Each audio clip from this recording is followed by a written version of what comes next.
අයිබෝවන් අපේ ගෙදර cooking YouTube channel එකට අදත් ඔයගලව ආදරෙන් පිළිගන්නවා. අද මම හදන්න යන්නේ සව් ෆලූඩා එකක්.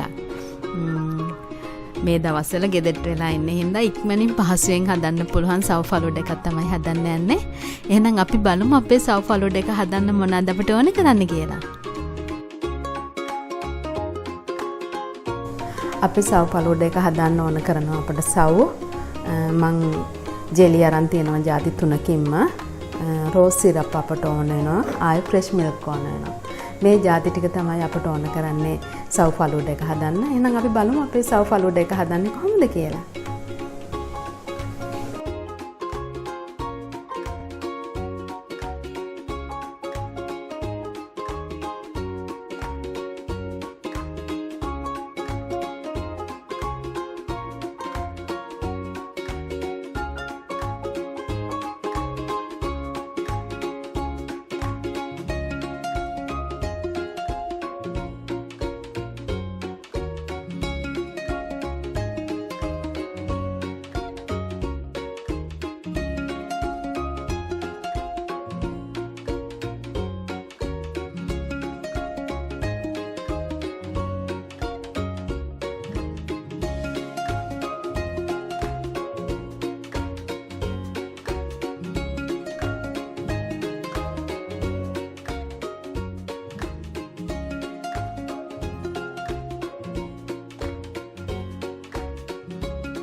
මෙන්න මේ විදිහට තමයි අපේ සව් ෆලුඩා එක හදාගත්තාම තියෙන්නේ. මම මේක ಜಾති දෙකකට දෙවිදිහකට හදන හැටි මම දාලා තියෙනවා. තව ඔයගලන්ට ඕන නම් මේකට අයිස්ක්‍රීම් එකක් හව කරගන්නත් පුළුවන්. ඉතින් ඔයගොල්ලෝ මේ වගේ රසවත් සව් ෆලුඩා එකක් හදලා රස බලන්න. මගේ YouTube channel එක දැනටමත් ඔයගොල්ලෝ subscribe කරලා නැත්නම් අනිවාර්යයෙන්ම subscribe කරන්න. එහෙනම් අලුත්ම වීඩියෝ එකකින් ඉක්මනින්ම හම්බෙමු. ඔයගලන්ට සුබ දවසක්.